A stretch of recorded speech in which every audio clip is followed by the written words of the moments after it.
La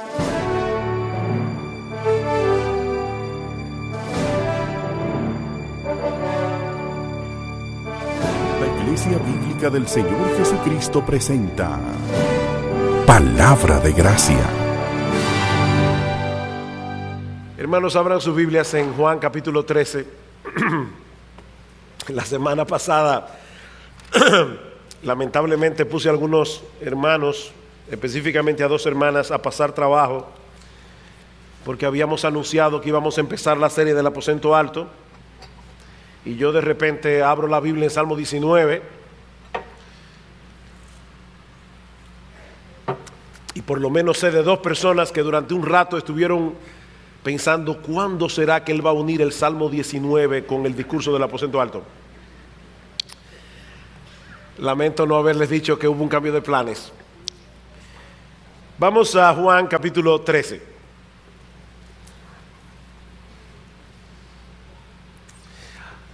Hermano, ¿qué le dirías tú a un grupo de amigos íntimos a quienes has estado entrenando por más de 3 años para una labor extremadamente importante, sabiendo que te quedan pocas horas de vida? ¿Qué le dirías tú? ¿Cuáles serían tus últimas instrucciones? ¿Cuáles serían tus últimas exhortaciones, la que tú desearías dejar en sus mentes y corazones antes de partir? ¿O qué les dirías para consolarlos ante la realidad de una separación física definitiva? Bueno, la porción del Evangelio de Juan que empezaremos a estudiar hoy en la mañana, los capítulos 13 al 16, contiene precisamente las últimas palabras de nuestro Señor Jesucristo antes de su muerte en la cruz. Su ministerio público acaba de concluir en el capítulo 12. Ya nunca más Jesús volverá a dirigirse a las multitudes como lo había venido haciendo durante los últimos 3 años y medio, pero había algunas cosas urgentes que él debía compartir con sus discípulos esa noche mientras participaba con ellos de la cena de la Pascua. La traición de Judas está a punto de consumarse. Unas horas más tarde el Señor Jesucristo sería arrestado, juzgado, condenado a muerte. Y todos los apóstoles habrían de experimentar una profunda desilusión, porque no era de esa manera que ellos imaginaban el fin de la historia. Y es en ese contexto que el Señor se reúne con ellos en el aposento alto para comer la cena de la Pascua. Esta es una de las porciones del Nuevo Testamento que revelan más ampliamente la vida emocional de nuestro Señor Jesucristo, la profundidad de su amor y cercanía para con los discípulos. Y la razón que nos movió a los pastores a tomar la decisión de dar esta serie de mensajes expositivos en el discurso del aposento alto es el hecho de que en este pasaje el Señor Jesucristo toca algunos aspectos que son vitales para la vida del cristiano en cualquier época. Y mis hermanos, yo no estoy buscando las palabras que mejor suenen, sino las que mejor expliquen lo que quiero decir. Estas enseñanzas son vitales. ¿Cómo podemos tener comunión e intimidad con un Salvador que no podemos ver? ¿Alguna vez te has preguntado eso? Nos hablan de comunión con Cristo, de intimidad con Cristo, de traer mis cargas a Cristo, pero seamos honestos, hermanos, ¿cómo yo puedo tener comunión con una persona que yo no veo? ¿Qué papel juega el Espíritu Santo en el contexto de esa relación tan peculiar que nosotros tenemos con el Señor? ¿Cuál es el papel que juega su palabra inspirada? ¿Cómo será nuestra interacción con un mundo que aborrece a Cristo, pero que ya no puede volcar su odio directamente contra Él? ¿Qué significa ser un discípulo viviendo en un mundo como el nuestro? En un contexto de tanta hostilidad en contra de los cristianos. ¿Cómo podremos compartir con ellos el evangelio si ese mensaje es completamente contrario, completamente antagónico a la forma de pensar de las personas del mundo? ¿Cómo podremos experimentar paz y gozo viviendo en un mundo así? Y un aspecto de suprema importancia que cubre una gran parte de este discurso: ¿cuál es el aspecto que debemos enfatizar y subrayar en nuestra relación con los demás discípulos del Señor mientras nos encontramos en este mundo caído y hostil? Juan capítulo 13, versículo 34.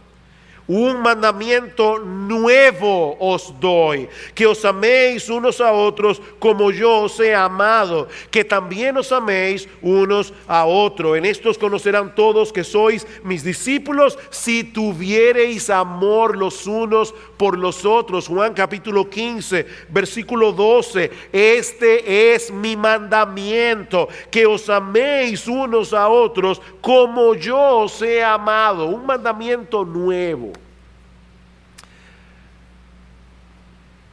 ¿Existía este mandamiento en el Antiguo Testamento? Por supuesto que sí.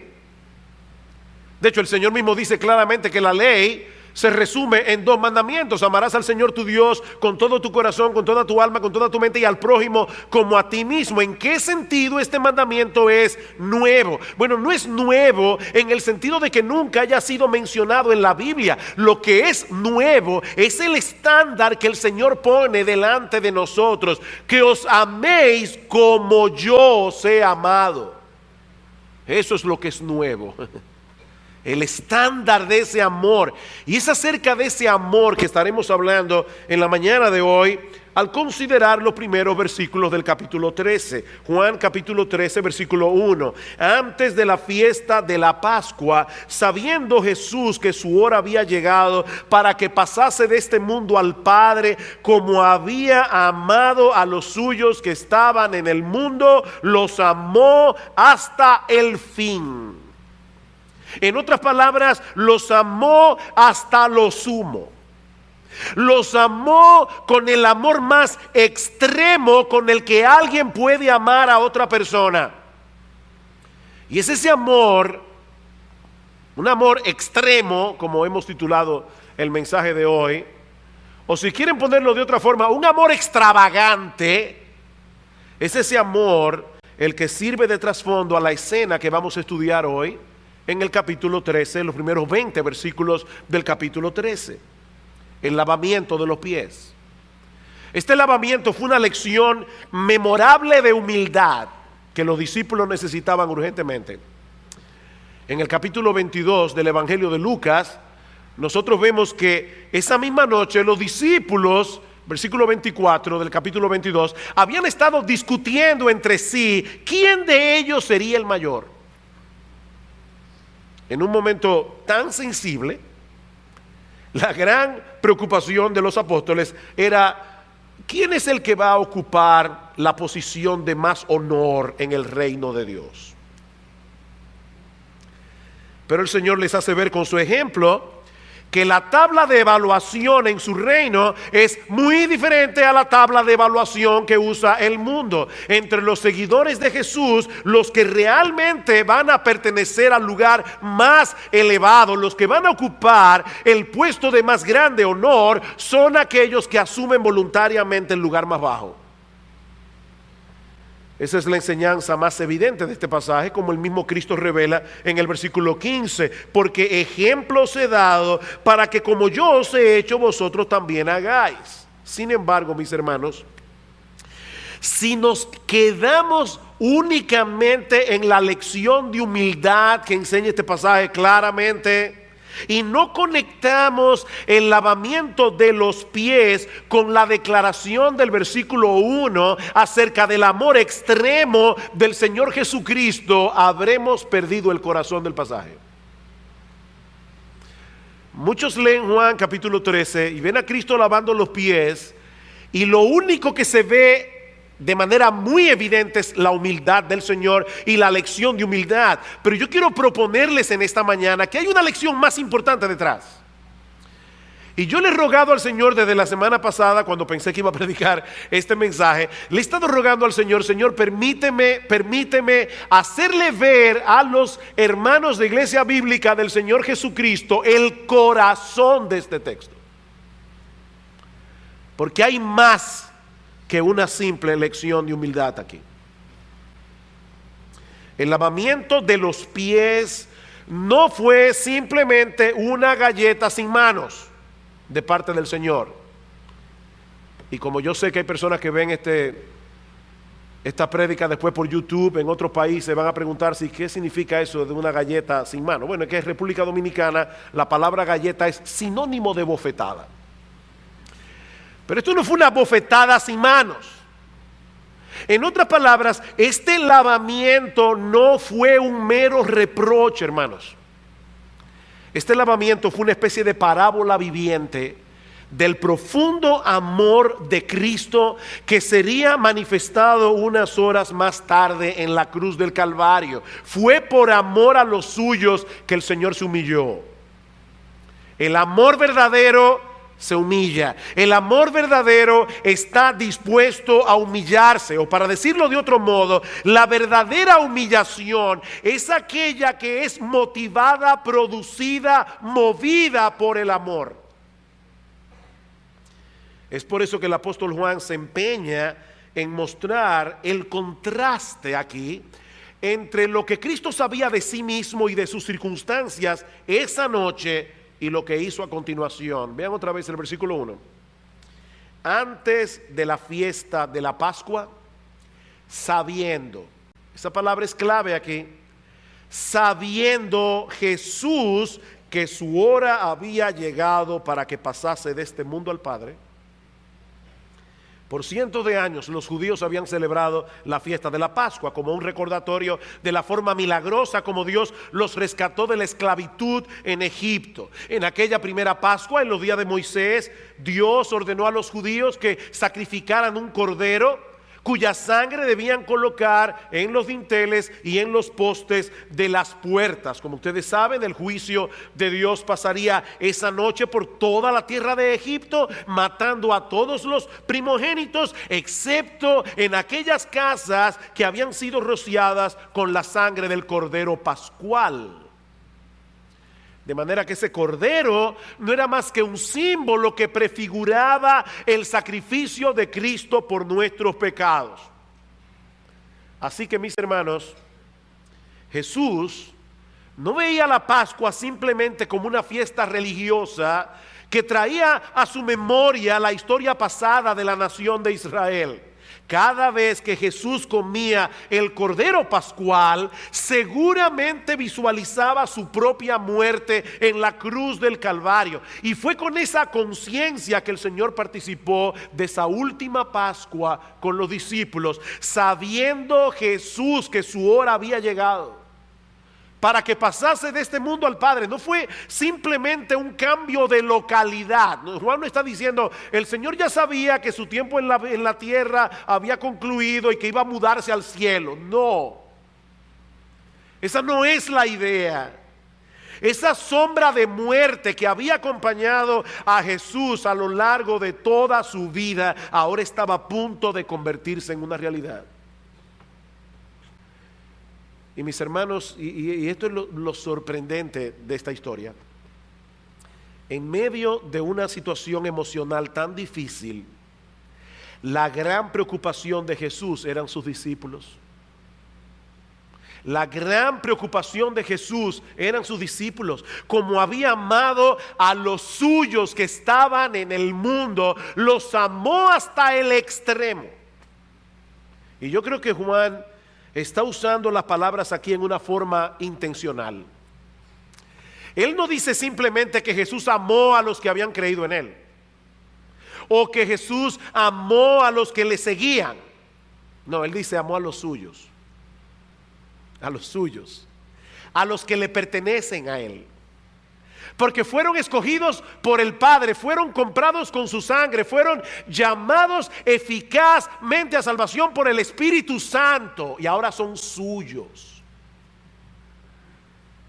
Mi hermano amado, mi hermana amada, tú eres de Cristo si eres creyente.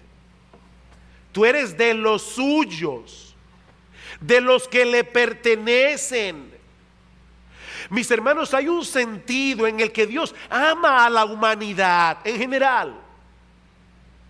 Pero el amor que Juan resalta, que el amor del que está hablando Juan aquí, es una clase de amor que Cristo tiene reservada únicamente para los suyos.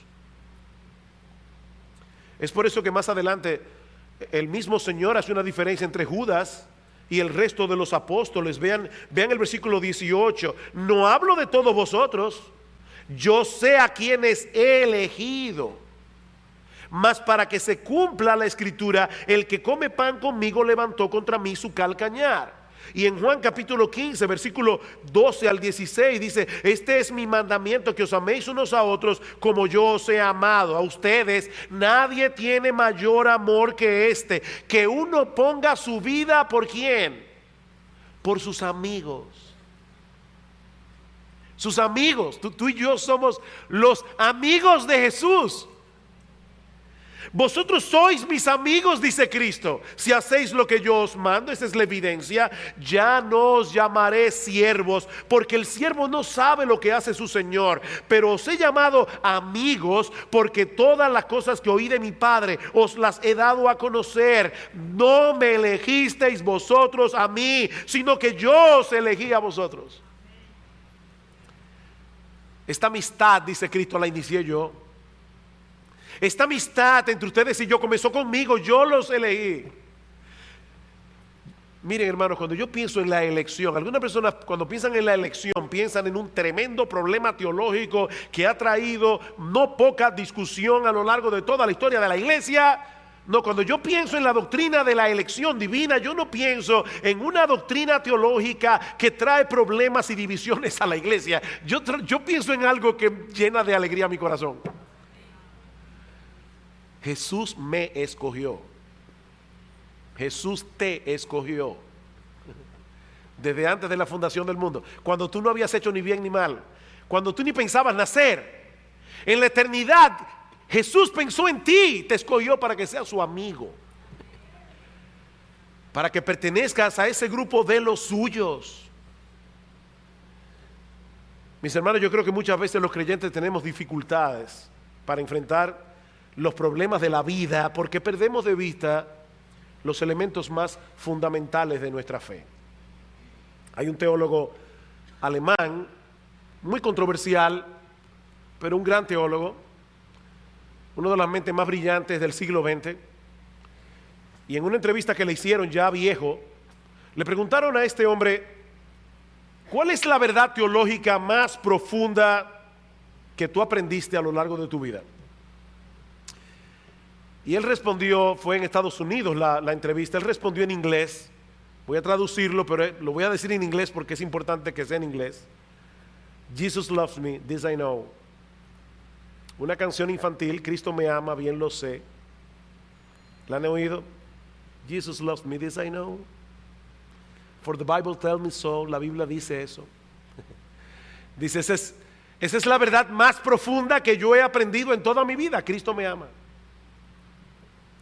Fue por amor a nosotros, queridos hermanos, que el Señor estuvo dispuesto a asumir voluntariamente el lugar de mayor humillación. Versículo 2. Y cuando cenaban, como el diablo ya había puesto en el corazón de Judas Iscariote, hijo de Simón, que le entregase, sabiendo Jesús que el Padre le había dado todas las cosas en las manos y que había salido de Dios y que a Dios iba. En otras palabras, el Señor no tuvo en ese momento una crisis de identidad.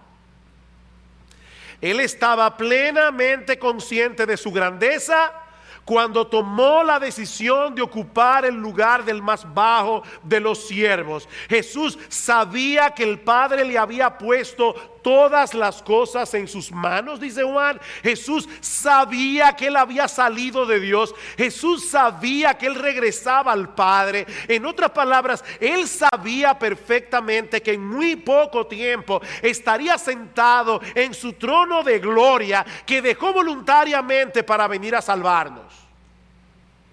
Él lo sabía. Y fue con esa conciencia que el Señor se dispuso a lavar los sucios pies de sus orgullosos discípulos con esas mismas manos en las que el Padre le había puesto todas las cosas. Sabiendo Jesús que el Padre le había puesto todas las cosas en las manos, con esas mismas manos, él lavó los pies de los discípulos. Versículos 4 y 6 al 6. Se levantó de la cena, se quitó su manto, tomando una toalla se la ciñó, luego puso agua en un lebrillo, en una palangana, y comenzó a lavar los pies de los discípulos y a enjugarlos con la toalla con que estaba ceñido. En el tiempo del Señor los caminos no eran asfaltados como ahora. Los hombres usaban unas sandalias abiertas que no protegían completamente del polvo, de la arena y el sucio del camino, de manera que era muy incómodo sentarse a comer sin lavarse los pies. Es por eso que los anfitriones que te invitaban a una cena solían tener a un esclavo, a un sirviente que hiciera ese trabajo. De hecho, era una tremenda descortesía invitar a alguien a cenar y no proveerle el lavado de los pies. Aquí en República Dominicana, si usted va de visita a una casa y no le brindan nada, o sea, digo nada es nada, ni un vaso de agua, ¿verdad? Hay personas que brindan un vaso de agua por lo menos, o en el mejor de los casos, o no en el mejor de los casos, pero por lo menos un café. Usted va a una casa, se sienta, se va, y usted dice, wow, no me brindaron ni agua. Eso es una descortesía. Bueno, en el tiempo del Señor, no lavarle los pies a alguien era una tremenda descortesía. Por eso el Señor le dice a Simón, el fariseo, en Lucas capítulo 7, versículo 44, dice, yo vine a tu casa y tú no me diste agua para lavarme mis pies. El Señor vio eso como una afrenta, el Señor vio eso como una descortesía. Sin embargo, era un trabajo tan humillante que usualmente era realizado por el siervo de menor importancia en la casa. De hecho, leí en estos días que los rabinos habían prohibido que un siervo esclavo, habían personas en Israel que cuando no tenían que pagar, se vendían a sí mismos como esclavos por 6 años para pagar la deuda. Y una de las cosas que esos esclavos no debían hacer bajo ninguna circunstancia era lavarle los pies a su amo hebreo. Eso era demasiado humillante para que un judío se lo hiciera a otro judío. El problema es que en el aposento alto no había sirvientes. Así que los discípulos comienzan a llegar para comer con Jesús la última cena de la Pascua. Se comienzan a colocar en forma de U en la mesa, que no era elevada, era en el piso. Las personas simplemente se reclinaban, los pies quedaban hacia afuera y las personas comían tomando la comida de la mesa con la mano. Y tenían ahí a simple vista la jarra, el agua, la toalla, pero nadie hizo el menor intento de usarla hasta que ocurre lo inesperado. Y es interesante ver la manera como Juan describe esta escena, porque es como si fuera en cámara lenta. Ustedes han visto esa película donde el director quiere hacer un efecto y hay una escena que él la pone en cámara lenta para que tú puedas ver los detalles.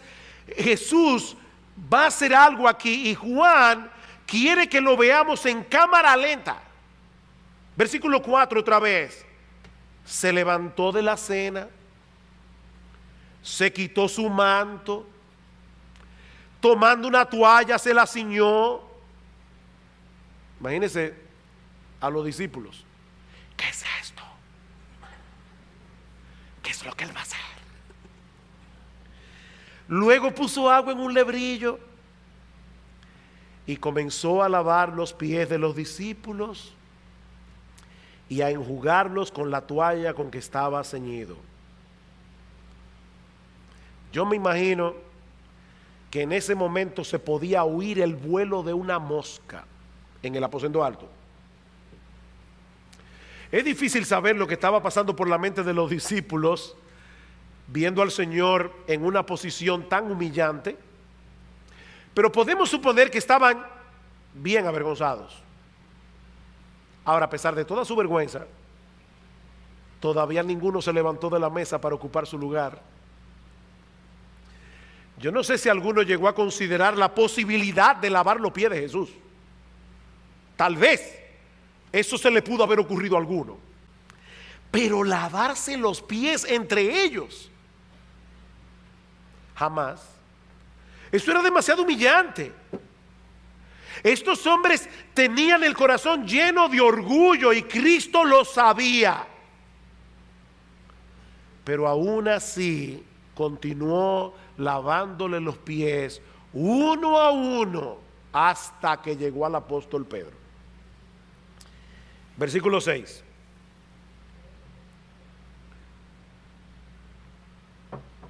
Entonces vino a Simón Pedro y Pedro le dijo: Señor, ¿tú me lavas los pies?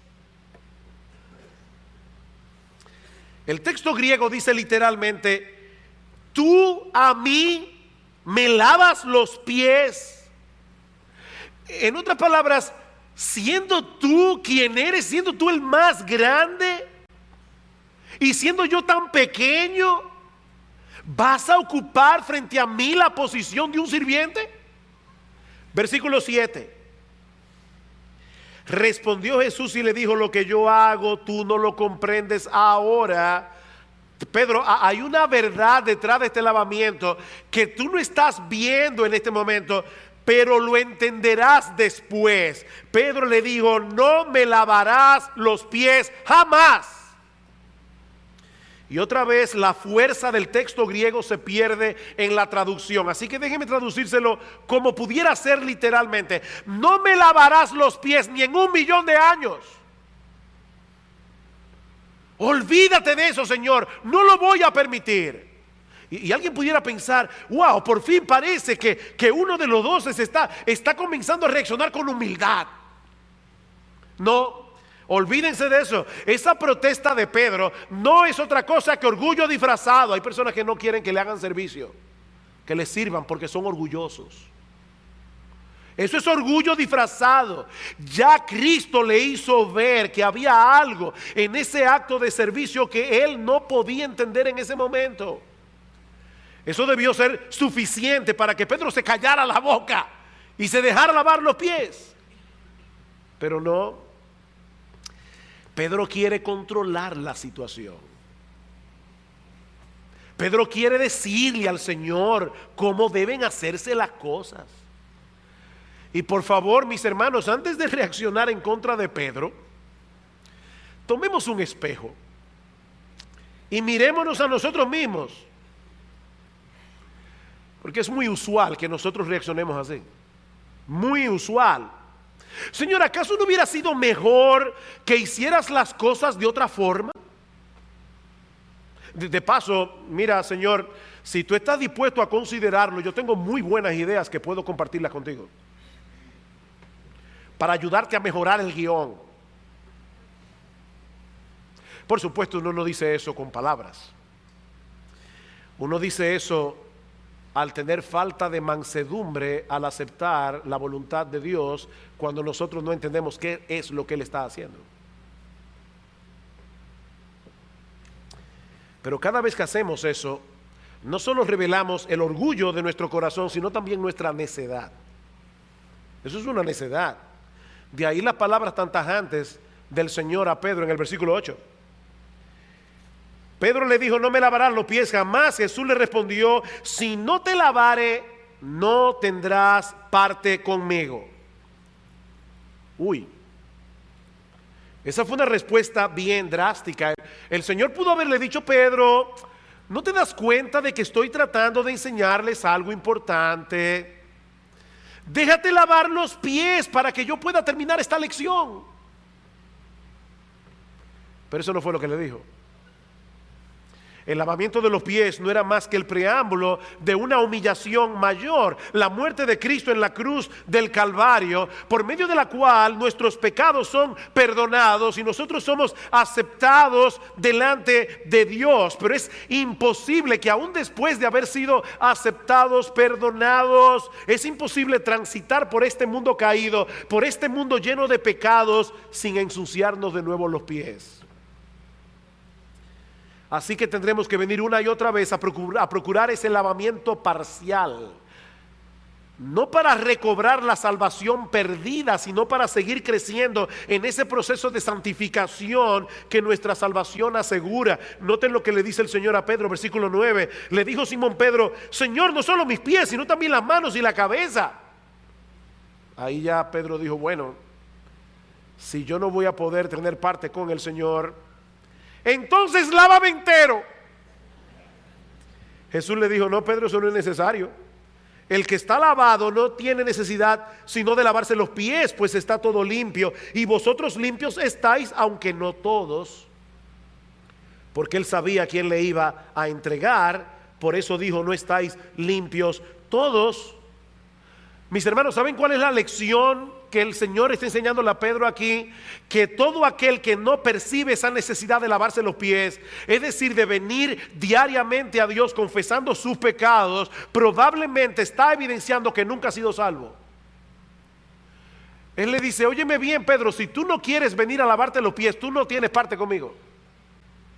Si tú no quieres venir a lavarte los pies, si tú no entiendes la necesidad de lavarte los pies, esa limpieza continua de tus pecados que ahora debes aborrecer si eres cristiano, cuidado, Pedro, eso puede estar evidenciando que tú eres del grupo de Judas. No tienes parte conmigo. Eso es similar a lo que dice Juan en Primera de Juan, y yo me pregunto si Juan tenía en mente este pasaje cuando escribió, si decimos que tenemos comunión con él y andamos en tinieblas, mentimos y no practicamos la verdad. Pero si andamos en luz como él está en luz, tenemos comunión unos con otros, y la sangre de Jesucristo su Hijo nos limpia de todo pecado. Si decimos que no tenemos pecado, nos engañamos a nosotros mismos y la verdad no está en nosotros. Si confesamos nuestros pecados, si venimos diariamente a lavarnos los pies, Él es fiel y justo para perdonar nuestros pecados y limpiarnos de toda maldad. Hermanos, una prueba inequívoca de que nosotros hemos sido salvados, que nuestros pecados han sido perdonados, que hemos sido aceptados en la presencia de Dios, es que aborrecemos esos pecados que cometemos diariamente y por los cuales regresamos a Cristo una y otra vez, aplicando continuamente a nuestras vidas esa bendita sangre que el Señor Jesucristo derramó en la cruz del Calvario y que nos limpia de todo pecado. Probablemente Pedro no entendió todo eso esa noche, pero había algo muy claro en su mente. Si él no se dejaba servir por Cristo, no tendría parte con Cristo. ¿Escucharon eso? Déjenme repetirlo otra vez. Si él no se dejaba servir por Cristo, él no tendría parte con Cristo. Ese es el problema de muchos inconversos. Uno les predica el evangelio, ellos quieren buscar 50,000 maneras de llegar al cielo que no sea reconociendo humillados que no pueden llegar sin Cristo. Ellos quieren, como yo he dicho muchas veces, llegar al cielo manejando un camión que diga mi propio esfuerzo. Y nadie va a llegar al cielo manejando ese carro.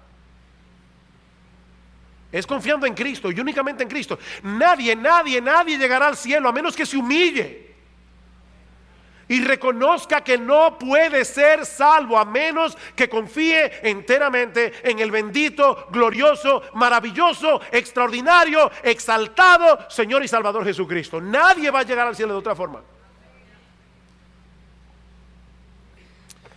Hasta aquí la historia, pero ahora viene la lección que el Señor quiso comunicarles esa noche. Versículo 12: así que después que les hubo lavado los pies, tomó su manto, volvió a la mesa y les dijo: ¿sabéis lo que os he hecho? ¿Qué pregunta? No olviden que unas horas antes los discípulos habían estado discutiendo quién de ellos era el más grande del grupo. Y ahora el Señor les dice: vengan acá, yo quiero darles algo, yo quiero darles una lección. Ustedes saben lo que yo hice, lo que yo les he hecho. Ustedes no ven cuán ridícula es esa discusión. Ustedes se imaginan a un grupo de hormigas en un hormiguero discutiendo entre ellas cuál es la más fuerte del grupo. Y una hormiga le dice a la otra: ¿tú ves esa migaja de pan de 0.2 milímetros? La cargué yo solita, acabo de romper el récord mundial, que era de 0.3 y un cuarto. Si nosotros pudiéramos oír a las hormigas hablando, y uno la está mirando así, pero estarán locas.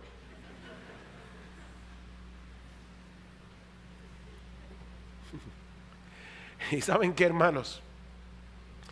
Esa ridiculez ni siquiera puede compararse a la de un grupo de pecadores redimidos por gracia, que reconocen a Cristo como el Rey soberano del universo, el creador y sustentador de todas las galaxias, compitiendo entre ellos cuál es el mayor, cuál es el más importante.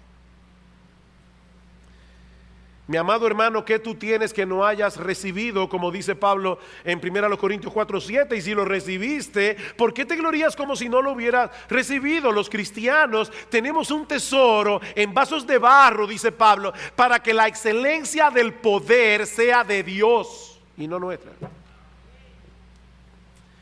Pero esa discusión no solo es ridícula, es peligrosa, es dañina.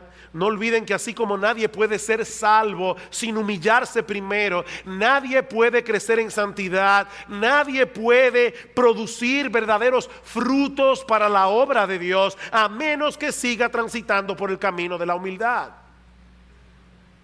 Y Cristo, en su amor, no olviden eso, en su amor, no solo dejó instrucciones al respecto, sino un ejemplo claro y elocuente para que ningún cristiano se confunda. Versículo 13: vosotros me llamáis maestro y señor, y decís bien, porque lo soy. Si eres un verdadero cristiano, tú sabes que Cristo es tu maestro, tú sabes que Cristo es nuestro Señor, que somos nosotros los que debemos aprender de Él, que somos nosotros los que debemos servirle a Él, no al revés. Y sin embargo, Él estuvo dispuesto a dejar su gloria al hacerse hombre. Ya eso fue demasiado humillación. Yo siempre he tenido problemas con el humo del cigarrillo, siempre me ha dado mucha alergia. De hecho, yo creo que Dios usó eso para librarme. Yo nunca llegué a fumar, ni cuando era inconverso, porque me hacía mucho daño. Y a veces cuando yo voy por esos aeropuertos y veo esos lugares que son apartados, ¿verdad?, para que los fumadores puedan estar allí y no contaminar a nadie, y uno pasa, ¿verdad?, por esos lugares y uno nada más ve la niebla del cigarrillo. Imagínense lo que sería para un padre que tiene un niño de 3 años, decirle: yo quiero que tú vayas a esa cabina y te metas allí por 3 horas. Eso sería una tremenda irresponsabilidad. ¿Saben qué, mis amados hermanos? Lo que hizo Cristo al venir a la tierra fue peor que eso. Cristo dejó su trono de gloria. Cristo es santo, perfectamente santo, a una atmósfera absolutamente contaminada por el pecado. Y Él hizo eso por amor a ti, por amor a mí. Ya eso fue demasiada humillación. Pero todavía se humilló más. Y murió la muerte de un criminal, para que tú y yo podamos ser limpios de nuestros pecados. Eso es lo que este lavamiento simboliza. El más grande de todos, por amor a nosotros, ocupó el lugar más bajo. Y ahora nos dice de manera explícita que eso es exactamente lo que Él quiere que tú y yo hagamos. Humillarnos hasta el polvo, si es necesario. Hay que oírnos a veces. Yo no puedo perdonar esto. ¿Que tú no puedes perdonar el qué? Es que esta ofensa ha sido demasiado grande. Imagínense. Yo le decía a Gloria en estos días: óyeme, nosotros somos dioses problemáticos. Todo el problema del mundo es que nosotros vivimos en un planeta poblado de dioses. Tú y yo creemos que somos Dios. Y hay de aquel que se atreva a tocar esta figura. Hermanos, nosotros tenemos que suplicarle a Dios que nos dé cordura.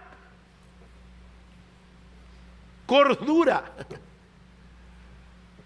Si muchos de nosotros estamos dispuestos a humillarnos delante de Dios.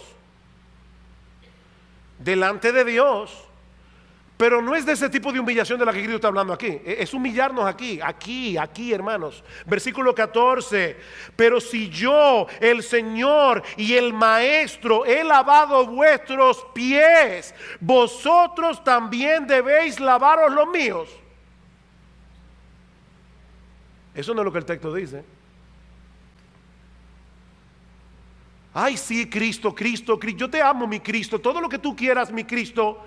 Es a tu iglesia a la que no soporto, Señor.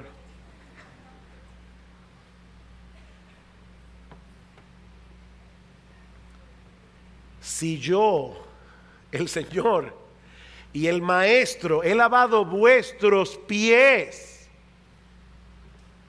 vosotros debéis lavaros los pies los unos a los otros. Porque ejemplos he dado, para que como yo os he hecho, vosotros también hagáis. Si de verdad estás dispuesto a humillarte delante de Dios, debes estar dispuesto a humillarte delante de tus hermanos en Cristo. ¿Hasta qué punto?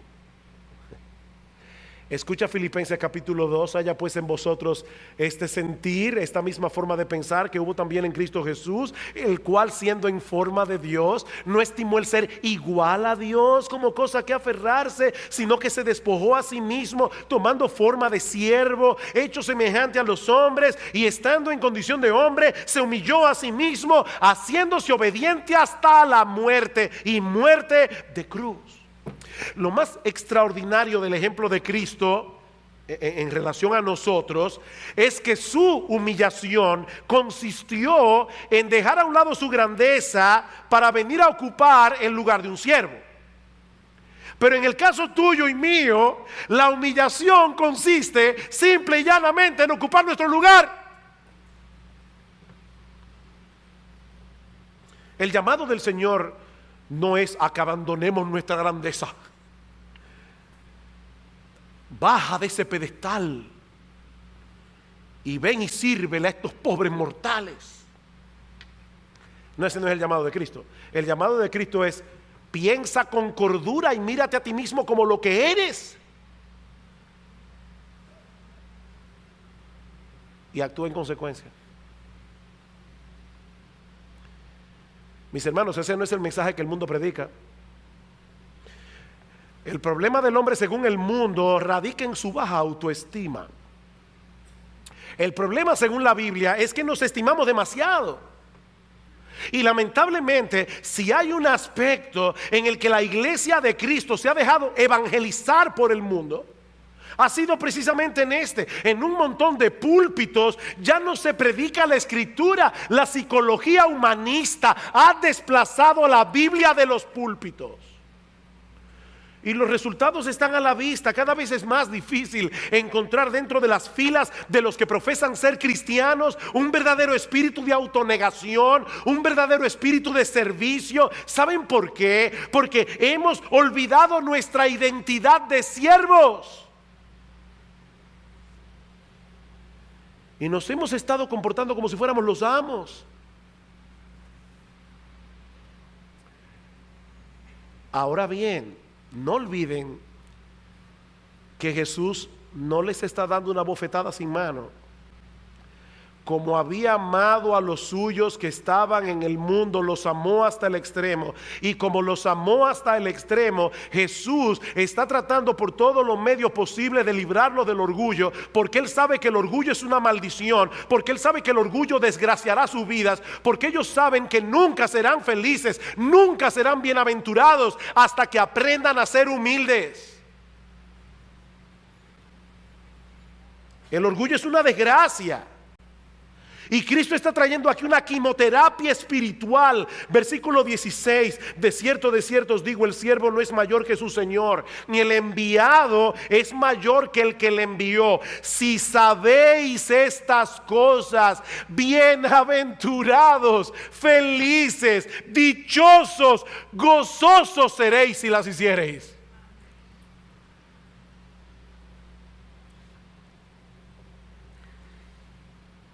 Queridos hermanos, es aquí precisamente donde el Evangelio pone de cabeza la filosofía del mundo.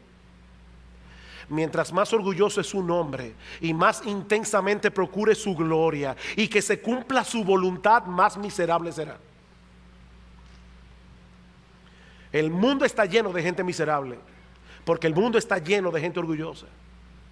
Pero en la misma medida en que un hombre se humilla ante Dios y ocupa el lugar que realmente le corresponde, sirviendo humildemente a los demás, ocupando intencionalmente el lugar más bajo, en esa misma medida disfrutará de los dones de gracia que el Señor tiene reservado para aquellos que dependen enteramente de Él y que deciden vivir para su gloria. Aprended de mí, Mateo 11:29, que soy manso y humilde de corazón, y hallaréis descanso para vuestras almas. ¿Oíste eso? Hallaréis descanso. Yo hice eso porque los amo y quiero que descansen.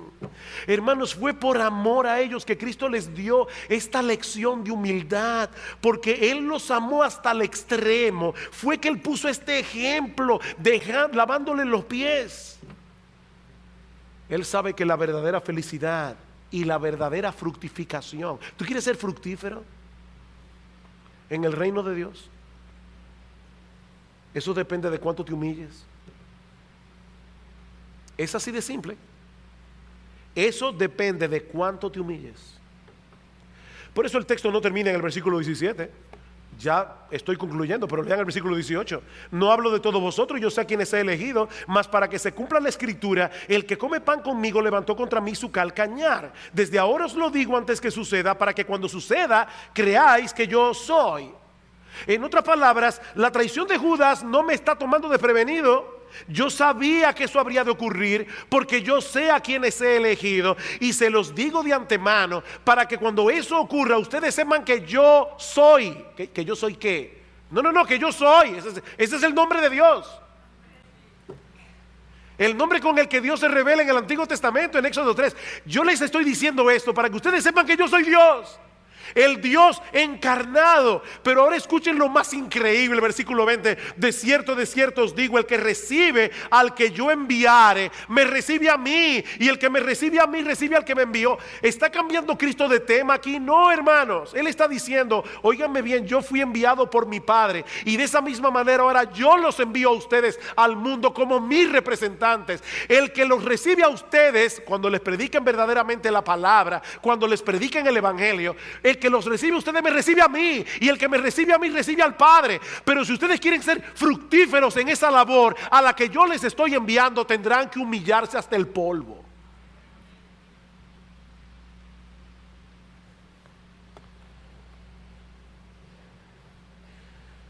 Esa es nuestra misión, hermanos. Esa es nuestra misión. Nosotros fuimos enviados por el Señor. Y qué privilegio. El que nos recibe a nosotros predicando el Evangelio recibe al Señor. ¿Alguien pudiera pavonearse y decir, wow? Dice Cristo, no, no, no, no, no, no. ¿Tú quieres ser fructífero? Ocupa el lugar más bajo.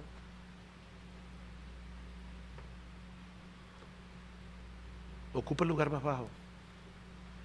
Intencionalmente.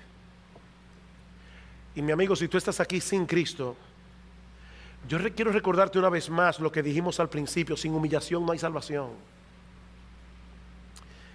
Mi amigo, tú necesitas el perdón de tus pecados.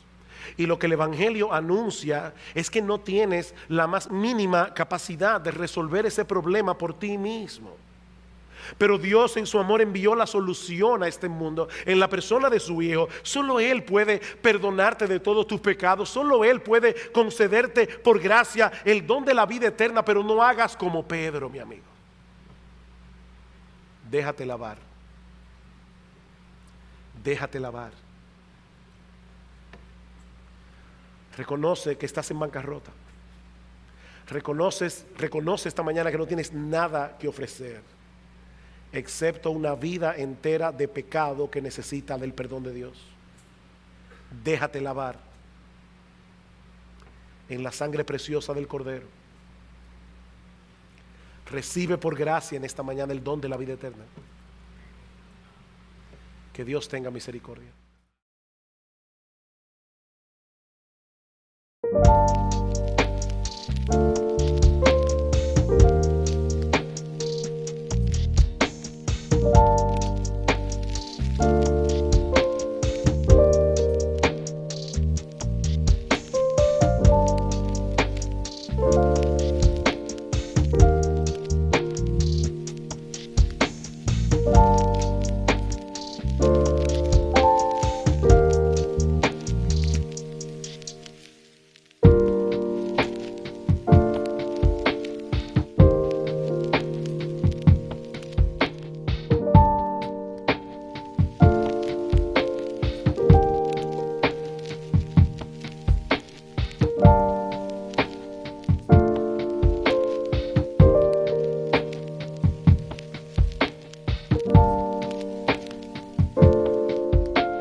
and goals coming close, they rise and dip below my horizon. But one day I will say my moon is found, my moon is found, my moon is found. Past the stars, or past the struggle, late the silence of my past. The journey long and worth the tears, yet still I sail beyond the dark. Through endless dark I wander far, among the fading spark of distant stars. A nameless hero with the distant stars, a full of force yet nothing more. Just like the faces of the moon, my hopes and goals coming through, they rise and dip below my horizon. But one day I will say my moon is found, my moon is found, my moon is found. Surrounds and clings the thought, the dark grasp but